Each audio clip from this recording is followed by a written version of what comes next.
แนมหารถไปใช้ว่าคือบ่เห็นรถอยู่พี่แล้วสบายดีเด้อน้องเด้ออ้าวพี่น้องเอ้ยเนาะเอารถมาล้างให้ค่อยบ่ป๊า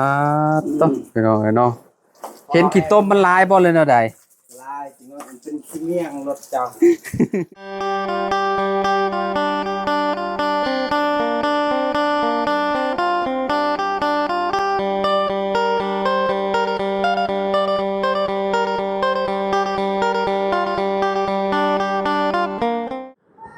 อ้าวสบายดีสวัสดีพ่อแม่พี่น้อง FC เบิดสุขุสุคนเนาะบ่ว่าสิอยู่ในและก็ต่างประเทศพี่น้องเอ้ยเนาะมาพบมาพ้อกันอยู่ที่กระต๊อบน้องอาเจืองเด้อพี่น้องเด้อเนาะโทพี่น้องเอ้ยเนาะอากาศมื้อนี้ค่อนข้างสิ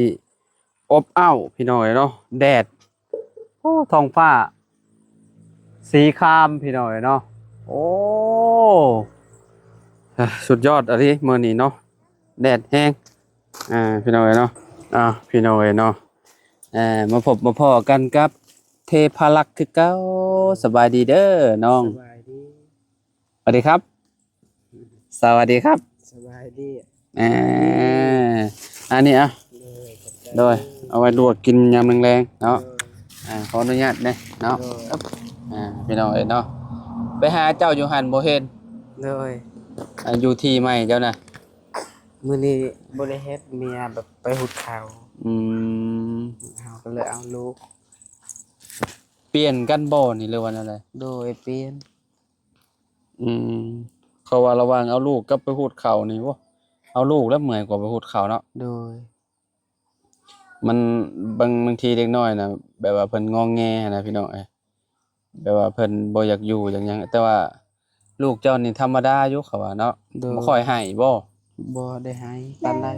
มื้อนี้เบิดมื้อบ่ได้ให้โดยกินแต่นมโดยมีแต่ให้ยาเขาแล้วก็ป้อนข้าวแล้วก็แล้วโดยอาบน้ำให้เนาะโดยบางทีอากาศมันร้อนแล้วก็อาบน้ำอาบในให้เพิ่นเนาะโดยเอาล่ะเนาะเฮ็ดจังไดเนาะเมียไปเนาะโดยไปแล้วเอามาเลยบ่เข้าเรื่องแนวใดปะอยู่ให้ก่อนไผเผาปะอยู่แบบอยู่แจให้บ่ได้มีคนเผานะโดยเขาบ่รักบ่แบบปะให้มันให้เขาบ่เห็นนะกันชิหรืออันเชื่องเมียนเนาะโดยแบบว่าถ้าเอามาบัดเดียวบ่เลยแนวใดโดยกันแบบมีลายเป่าก็เอามามันยัง2-3เป่าก็เอาไว้นั่นก็คนมาแต่ละเทื่อนี่เอามาจากเป้าก่อนโดเนาะยเอามาจากเป้าก่อนว่าสมมุติว่าได้หลายนี่โดยคนมาอันใช้รถจักรนี่เทื่อละจักกระสอบโดยฮะเทื่อละคันหนึงนะแม่นคันหนึงนี่ประมาณ4ซอบ5ซอบคันผู้แก่ใดใส่กี่สอบมาสอบเลยโดยคันผู้แก่บ่ได้ก็ประมาณ3ซอบไผอันเก่งแท้คือสิใส่4 5 สอบคะแนนเจ้าคนนี่เจ้าใส่จักสอบคันค่อยนี่ประมาณ6ซอบเลยใส่ได้ใส่บาทเดียวนี่นะโดยแม่นบ่ แม่นคือสิหลายแท้ปีกายนี่เฮาไปแก่อยู่ให้ข่อยอยู่ภูหั่น6ซอบเที่ยวหนึงเที่ยวหนึง6สอบเลยโดยใส่รถจักรนี่ได้โดยใส่ไม้เอาไม้แบบเขา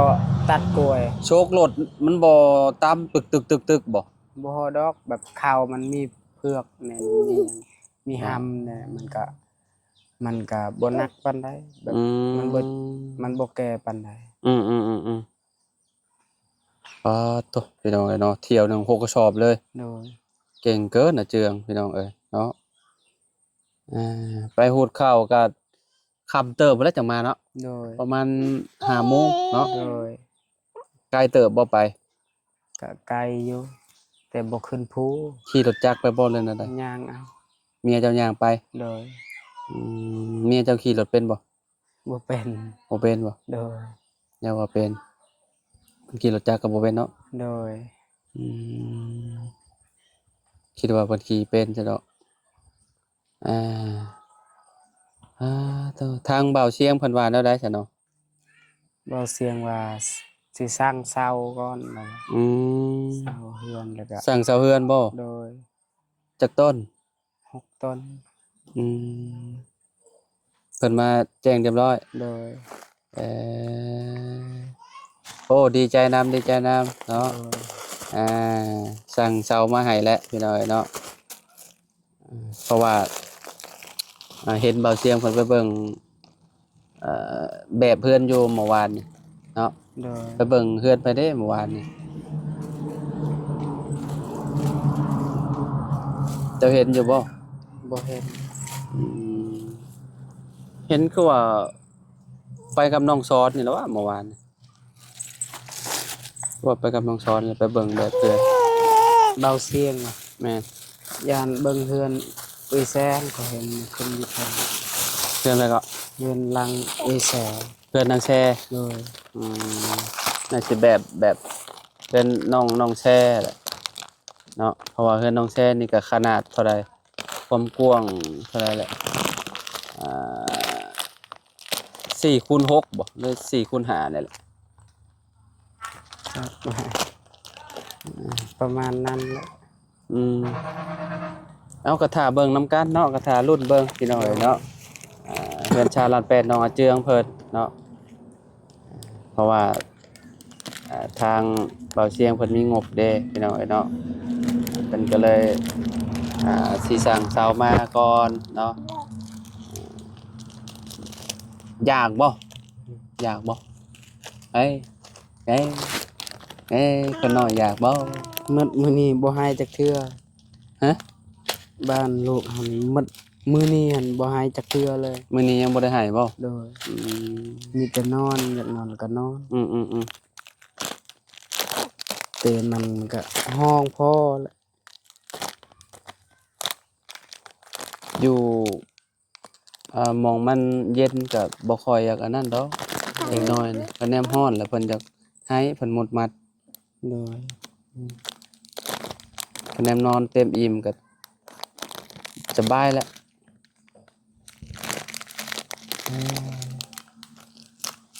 น่ะน่ะเจ้ายังบ่ได้ไปที่ใหม่บ่ ยัง มื้อนี้นะบ่ได้ไปนะ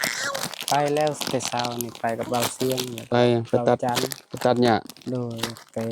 เอายืมจักรน้องซ้อนทาง แปลนเบิดเลย โดยก็มีแต่กวดเอา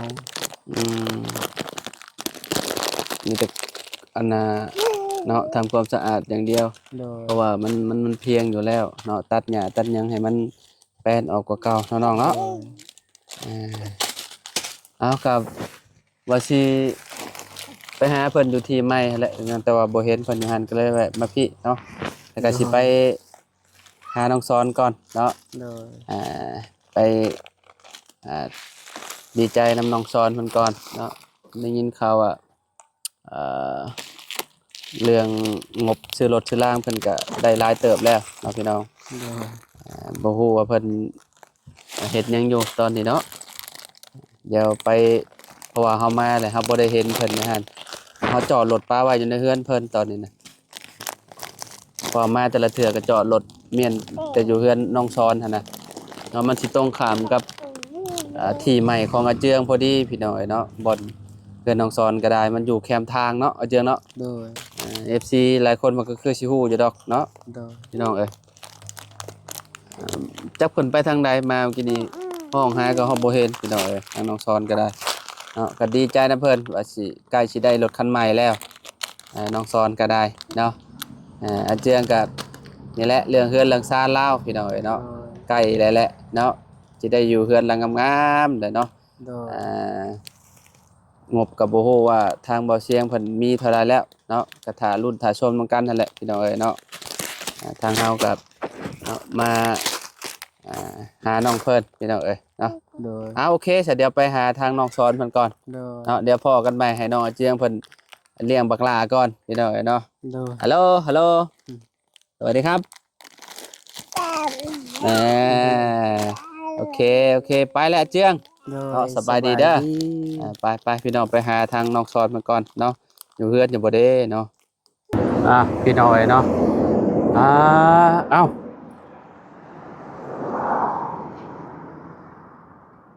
ปาโตมาจอดรถจังนี่ไปทางใดแล้วรถข่อยบาดนี่โอ้พี่น้องเอ้ยเนาะปาโตพระเอกเฮาเอารถมาล้างให้บ่นี่หรือแนวใดโอ้พี่น้องเอ้ยโตแนมหารถไปไสวะคือบ่เห็นรถอยู่พี่แล้วสบายดีเด้อน้องเด้ออ้าวพี่น้องเอ้ยเนาะเอารถมาล้างให้ค่อยบ่ป๊าดต้องพี่น้องเอ้ยเนาะเห็นขี้ต้มมันลายบ่เลยเนาะใดลายจริงว่ามันเป็นขี้เมี่ยงรถเจ้า อยากขี้เมียงกินโอ้ขี้เมี่ยงก้อนมันล้างออกโอ้แม่นความขออนุญาตเด้น้องโอ้ยพี่น้องเอ้ยเนาะน้องสอนล้างรถให้พี่น้องเอ้ยไปล้างอยู่ห้านเพิ่นก็เอาคันหนึ่งเท่าไรบุ25,000เอาพี่น้องเอ้ยแพงอยู่เนาะอันนี้เนี่ยเข้าบ้านน้องหัวน้องสอนเลยโดยรถโทขี่ต้มขี่ยังหลายเลยเนาะโดยล่างให้มันขี่มวนแน่น้อยนึงพี่น้องเอ้ยเนาะคันว่าขี่ดินขี่ยังเต็มอยู่กับมันขี่คือว่าฝืดฝีดไปจังซั่นเนาะเจ้าล่างรถให้เคยล่านำบ่โดยล้างมัดถ้ารถได้ขี้ต้มรถใหญ่ค่อยบ่ไหวล้างคือกันมันใหญ่เนาะมันลายเนาะรถจักรยังว่ารูปรีบไปเลยมันก็หลอดไปเองเนาะน้องจอนโดยพี่น้องเอ้ยรถใหญ่คือรถเบาบุญบ้านปลาจะล้างให้ได้ค่อยก็ยอมละรถน้อยค่อยสิล้างซอยรถน้อยคืออยู่เนาะโดยบ่เพิ่งมานอนอยู่น้ำเจ้าจะคืนเลย2 คืนแล้วพี่น้องเอ้ยเนาะข่อยบ่มีเงินจ่ายค่าห้องจะมาขอนอนนำได้บ่นอนได้สิเป็นหยังพี่น้องเอ้ยเนาะเพราะว่าน้องสอนเราก็ชายโสดอยู่แล้วเนาะเรายังบ่ได้มีครอบครัวหั่นน่ะพี่น้องเอ้ยบ่เพิ่งโทรหาข่อยอยู่เมื่อคืนนี่ว่าถามว่าข่อยอยู่ไสว่าข่อยนอนอยู่เวียงไสเมื่อคืนบ่ได้อันนั้นพี่น้องเอ้ยเนาะจากบ้านน้องสอนไปเวียงไสก็หลายโลอยู่เด้พี่น้องเอ้ยตัวเมืองเซโปนนะว่ายังไงเนาะน้องสอนเนาะโดยกลางคืนเจ้าก็อยู่บ่อยู่เดี๋ยวว่าไปหาจีบผู้สาวจักไผสิมักโอ้ยตัวนี้ โอ้ดุคือเจ้านี่ก็โยบ่ได้ดุดอกเห็นรถอายขี้เด่นลายโพดก็ล้างค่อยเห็น FC คอมเมนต์มาอยู่ว่าคือบ่อันนั้นน้องจันว่ะน้องจันน้องของน้องหัวน่ะคือบ่ให้น้องสอนจีบว่ะอู้เราล่องามเขาขี้ลายคือแบนี่ เขางามเฮาบ่รอบ่โดยยันเขาบ่มักบ่โดยโอ้ยพี่น้องเอ้ยเนาะคนเฮาคือดอกเว้ยคนเฮาน่ะคะแนนว่าสิมักกันรอบ่รอก็มักโอ้ยตัวนี้ดางเอ้ยว้าวไผสิมักได้คือแบนี่เจ้าคิดแบบว่ายันในความรอนี่นะโดยฉันเฮาขี้ลายเด้บางทีมันยิงก็เจ้ามักคนรอเนาะน้องสอนเนาะโดยย่านไว้ก่อนเนาะโดยย่านไว้ก่อนสิดีกว่าย่านไว้ก่อนเขาเว้าบ่มักยังบ่ย่านโอ้ยสิหาหน้าตาซำนี้กับโอ้ยถือว่ารอแล้วน้องเนาะขี้ไล่ของเฮายังมีหลายสำเจ้านี่ธรรมดาสำเจ้า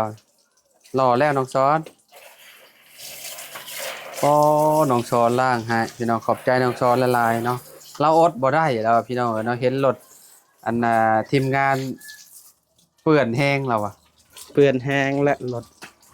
ใช้ได้เนาะเริ่มเข้าขี้เมียงแล้วรถคอยนะโดยแบบว่าพอเบิ่งน้ำมองนี่นะคู่ออกบ่แลสีนี่ โดยพี่น้องเอ้ยเนาะสนิมกัดอันนี้ก็ลดออกเลย โดย นี่ อืม เอ กินแล้วเห็นบ่ สนิมกินได้ก็ถึกเลย บ่ได้ล้างมันเด้ บ่ล่างมัน ก็กินรถละ รถ5ปีแน่น้องเอ้ย นี่บ่ฮอด10ปีซ้ำ อืม รถปี2020นึงรถข่อยรถคันนี้น่ะ อืม พี่น้องเอ้ย มันก็กินขี้เมียงหมดแล้วเนาะ สิเมียงเริ่มกัดเริ่มก่อนเข้าไปเริ่มเข้าแบบสนิมแห้งแล้วก็เริ่มคุแล้วบานถ้าบ่ได้ล้างนี่กินเติมละ ล่างยากบ่น้องรถจักรกับรถใหญ่ รถใหญ่มันยากว่ะ เออรถจักรยังว่ามันคันน้อยเนาะ โดย ว่าสิถามมันน่ะเรื่องเป็นจังได๋รถรางเจ้าน่ะน้อง ฮะ รถใหม่หั่นแหละว่า ยังบ่มี ว่าตอนนี้คือได้ยินว่ามีงบสมทบมาหลายเติบเลย โดยลาย ได้เท่าใดแล้วตอนนี้พอฮู้อยู่บ่ เก่าล้านทางเบาบุญ รวมกัน 4ล้า เบิดบ่ โดยรวมทั้งหมด คือว่าอ้ายก็อันน่ะบ่จันว่าควักเงินโชโตว่าซั่น โดย ซอยน้องช้อนก่อนจักล้านหนึงว่าซั่น โดยล้านหนึงลาว เจ้าสิเอาแบบใดรถน่ะ จักสิเอาแบบใดข้อยก็บ่ฮู้คือกัน บ่ในใจเจ้ามักแบบใดล่ะ แบบว่ารถคือที่ชื่อให้ครอบครัวเบิ่งน้องไม้นึงน้องน้ำแบบนี้บ่มักแบบนี้บ่เลยนะได้รถน่ะ ฮะ รถแบบคือชื่อให้น้องไม้น้องน้ำนี่บ่ บ่จักรถแบบใดเด้ ฮะ แล้วพอรถมาเลยจักรถหยัง รถมาเล อ รถมาเลรถแบบใดรถมาเล จัก รถเว็บมาเลนี่บ่ โดย เออเขาเรียกว่ามักพวกเว็บออกเว็บไอแบบรถชุมข่อยนี่บ่แบบว่าบ่มักบ่แบบนี้ ยันเงินบ่พอหั่น อืม จักสิได้หรือบ่รถก็ได้ คือรถข่อยนี่ก็ซื้ออยู่ห้างพี่น้องซื้ออยู่ห้านมันช่วงข่อยซื้อนะก็มันเป็นล้อนิ้วเด้ถ้าล้อแม็กน่ะมันก็สิประมาณ 65,000ช่วงนั้นข่อยซื้อ50,000 58,000รถคันนี้พี่น้องเป็นเงินไทยเนาะซื้อหลายปีแล้ว5ปีที่แล้วนะเนาะแต่ว่าคุมเมอร์นี่คือมันบ่ได้อันในราคา50,000ปลายนี่มันก็สิตกอยู่ประมาณ 60,000 แหละ 60,000 64,000 65,000แหละพี่น้องเพราะว่าตัวท็อปนะตัวล้อแม็กน่ะมันสิประมาณ 70,000เด้น้องซอนนี่รถคือรถอ้ายนี่แต่ว่ามันสิมีล้อแม็กมันก็สิแพงเนาะล้อแม็กน่ะมันเป็นตัวท็อปเด้ท็อปสุดเด้ โดยแพงหน่อยนึงเนาะ แม่นแพงหั่นแหละแพงแฮงพี่น้องเอ้ยเนาะอ๋อ จักสิมีเงินมาได้ใช้ซื้อรถจักสิได้หรือบ่ ได้จังหน่อยก็ได้แหละความฝันจังหน่อยก็เป็นจริงแหละตอนนี้ก็ได้งบมาแล้วได้หลายล้านเติบแล้วเนาะพี่น้องเอ้ยเนาะก็เนาะน้องเพิ่นก็โอ้ยพี่น้องเอ้ยเนาะคนดุเด้น้องสอนพี่น้องเอ้ยเนาะ บ่ได้ดุดอก คนดุคนขยันเนาะทำมาหากินพี่น้องเอ้ยเนาะเก่งบางเช้านี่เจ้าไปอันตัดหญ้าซอยเพิ่นบ่เช้านี่ โดย เฮือนอาเจืองหั่นได้ โดย ได้ยินแล้วเว้าอยู่ว่ายืมมันจักตัดหญ้าเจ้าว่ะ โดย อันยืมของน้องซ้อนว่ะมีน้ำใจก็คือว่าสุดยอดแล้วพี่น้องเอ้ยเนาะคนเฮานะขนาดว่าเอ่ยปากว่าขอมานอนนำอยู่เฮือนเราก็ยังว่ามาด้วยแหละเนาะ อ้าวนอนรถละสิเป็นหยัง บางคนโอ้บ่อยากให้มาได้พี่น้องเอ้ยเนาะแต่ว่าน้องซ้อนเนี่ยโอ้มาได้เพิ่นว่าก็แนมได้รถใหม่นี่คือสิบ่ให้มันเข้าขี้เมียงแล้วน้องเนาะ โดยโอ้ยว้าว หากยามพ้นนี่ก็จักอื่นนั่นแหละเนาะ โดย ล่างของมือก็สีก็เอาไอ้สีโป่งแกโอ้ย บ่เมียนจนได้ก่อน ขี่คันเก่าเนาะ โดย อืมบิดยามพ้นแล้วก็จังขี่คันไม้ติ โดย พี่น้อง จริง นะครับ งาม เนาะมันอ่หน้าแรงแล้วมันก็สิบ่มีกี่ฝุ่นบ่มีกี่ฝุ่นบ่มีอันมีอยู่ดอกกี่ฝุ่นแต่ว่ามันก็สิบ่ร้ายเพราะว่าทางบ้านน้องเพิ่นเป็นทางแดงทางดำเลยเด้พี่น้องเนาะปาโทครั้งแรกบาทสอนล้างรถให้พี่น้องเอ้ยสิเติมบัตรให้เด้อยินบ่ อย่าละ อ้ายสิเติมบัตรให้ป่ะเอ้าเผื่อเจ้าอยากโทรหาผู้สาวผู้สาวเด้ จักสาวมาที่ไสสาวก็บ่มีหยังก็บ่มีเติมบัตรเอง ผู้สาวยังบ่เกิดบ่ สาวบ่มัก เขาบ่มักเขาขี้ลายสินมักโอ้ยเบิ่งหน้าคือแบหั่น บ่ได้คือแบ้ ไผสิเบิ่งเนาะ บัดแนมเทื่อนึงคันไปเล่นผู้สาวตุกโดดแต่เฮือนเลย ผู้สาวย่านบ่เลยนั่นแหละ ย่านย่านเห็นเฮาขี้ลาย บ่ขี้ร้ายนะ แต่ละมื้อไปเฮ็ดหยังซะน้อง ซอยโมเจืองแน่ไปเฮ็ดไปหักษาสวนมันเฮาพอเฮาไปสวนกล้วย คำบ่ได้สิถอนมัน โอ้ยจักมื้อใดเด้มันยังบ่มีไผสิมาทอดเดือน5เดือน4พุ่นละ คันหมู่ทอดก็ทอดคือกันหมู่บ่ได้ทอดจะเช่น บ่ ได้ คะแนนราคามันดีกับพอถอนขายอยู่เนาะ โดย แต่ช่วงนี้กิโลหนึงก็ประมาณ1,000กีบบ่ โดยโลละพันสิฮอด แต่ สาย กิโลหนึ่ง 2,000คือสิดีเนาะน้องสอนเนาะ โดย 2,000หรือว่า2,500นี่โว้ ขายแน่ มันก็พอขายอยู่สำนั้นคะแนน โด โลละ1,000กีบนี่โอ้เสียมันละล่ะพี่น้องเอ้ยเนาะมัน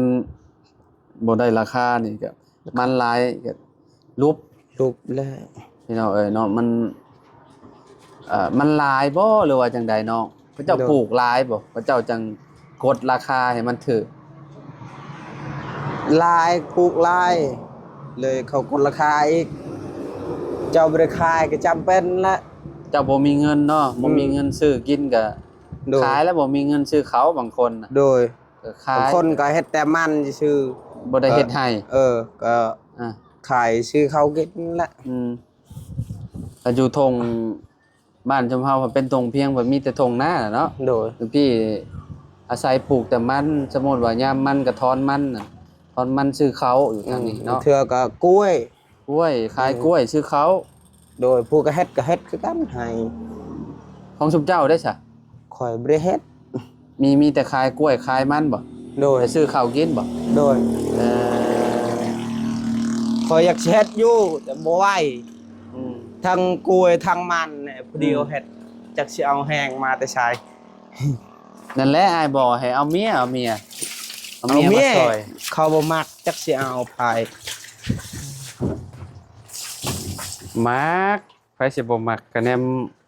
ดุมันขยันเพียรน่ะ ขยันแต่ผู้เดียวแหละเขาบ่มักเจ้าเช็ดน่ะ ได้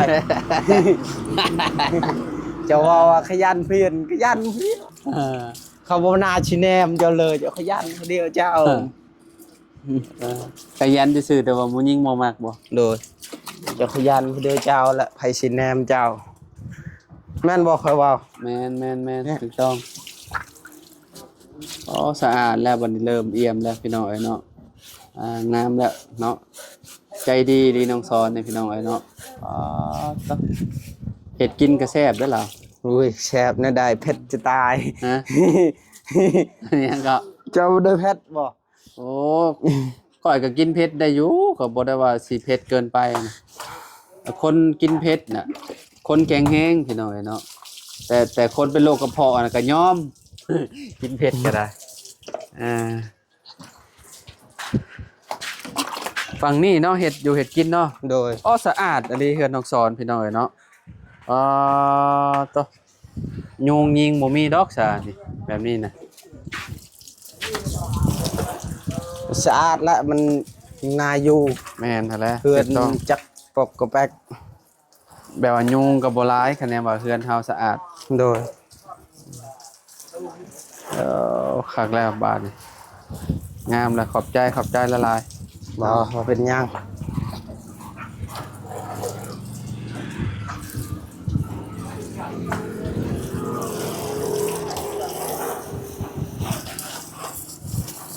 จะมีพี่น้องจักคนก็น้อง ที่นอน อืม ที่นอนบ่ได้ ว่าพี่น้องจะมีจักคนวะ พี่น้องค่อย แม่น แบบอายน้องนี่ แม่น อายค่อยอยู่คุกหนึ่งเอื้อยค่อยอยู่บ้านพะล่อง ผู้หนึงอายุคุกแม่นบ่ โดย ผู้หนึ่ง เอื้อยค่อยอยู่บ้านพะล่อง ผู้หนึง ไป เอาผัวอยู่บ้านพะลองพุ่น โดย หมู่ยิงไปอยู่เฮือนผัวเนาะ โดย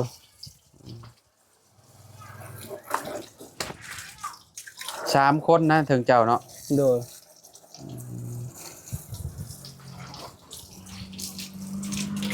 3 คน เริ่มเฒ่าเข้าแล้วก็ขี่บ่ม่วนและรถก็ได้ คือคนนี่แหละมีแต่เริ่มเจ็บเริ่มปัวพุ่นแหละ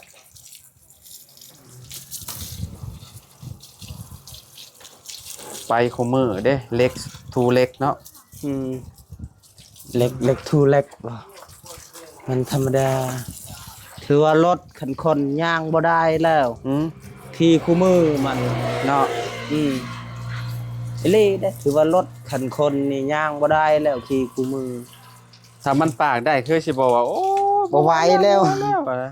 คือกันกับรถเจ้าและเถ่าๆเนาะ โดย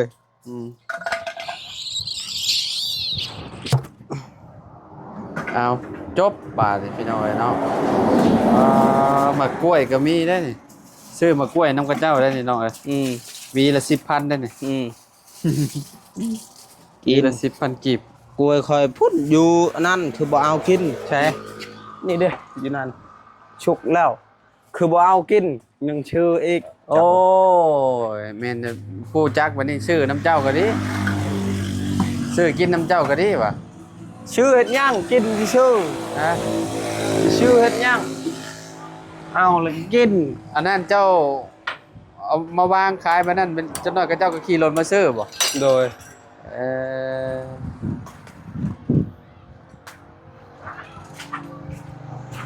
จะลองขี่แล้วมึงดูหาสอน ฮะ ว่าขี่รถได้แล้วมึงดูเป็นแบบไรสิม่วนบ่นะฮะเจ้าขี่แล้วบ่ ม่วนแล้ว รถเสียศูนย์แล้วรถข่อยมันล่ม ฮะ มันล่ม มันล่ม แม่น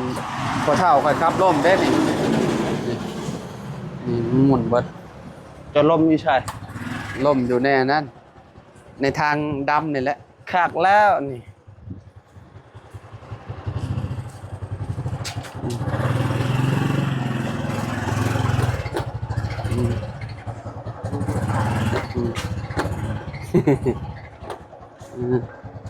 น้องซ้อนล้างรถให้พี่น้องเอ้ยเนาะ คักแล้ว สะอาดแล้วบานนี่รถ5 ปีให้ก็รถ10 ปีพี่น้องเอ้ยเนาะ มันเหนือนี่ประมาณเดือนปลายเลยได้นี่รถคันนี่เดินสายเหนือนี่แต่เดือนปลายแล้วเนาะถือว่าแบบคุ้มแล้ว โดย เนาะขี่ไปหอบทีบเลยพี่น้องเอ้ยเนาะ โดยอีไซก็ฮอด อยู่ แล้ว คำมวนนี่ไป2 เถื่อ3 เถื่อแล้วไปคำมวน โดย แต่ว่าอยู่แถวใต้ยังบ่เคยลงเบิ่งเถื่อ โดย คันไปกับมันก็สิไกลพอสมควรอยู่ไปปากเซนะ โดย แต่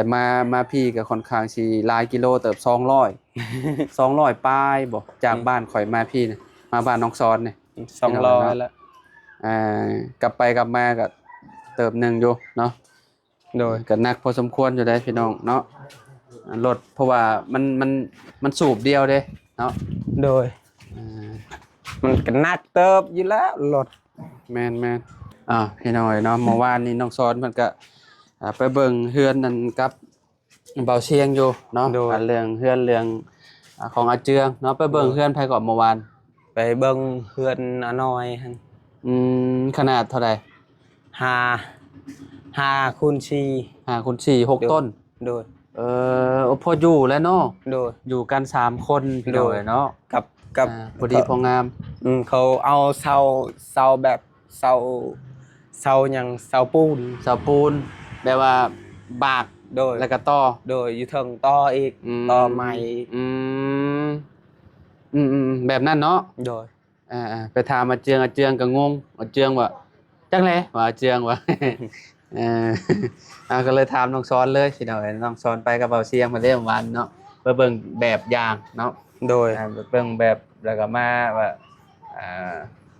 นี่แหละเพื่อนอาเจืองพุ่นนี่แหละพี่น้องเนาะก็ดีใจนำอาเจืองเพิ่นหลายๆเนาะโดยเพิ่นได้เฮือนละงามๆอยู่พี่น้องเนาะก็ถ้าเบิ่งตอนต่อไปเนาะน้องซ้อนเนาะโดยสิเป็นจังได๋พี่น้องโดยขอบใจหลายๆเด้อล้างรถเด้อสบายดีเด้อโดยดีใจนะพี่น้องเนาะพอกันใหม่พี่น้องโดยสบายดีเด้อพี่น้องเด้อเติมเงินให้น้องซ้อนก่อนจักบาทพี่น้องเนาะโดย